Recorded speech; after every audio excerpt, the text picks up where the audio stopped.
I'm going to come on here and do a short video. This is a pumpkin. We cut it up. And here's the seeds from it. We're going to roast the seeds at 200 for an hour and a half with just salt.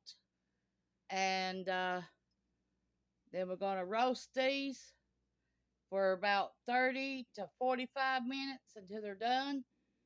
And then we're going to eat it. Thanks for watching. This is Tanya's Home Cooking on YouTube. Cooked pumpkin.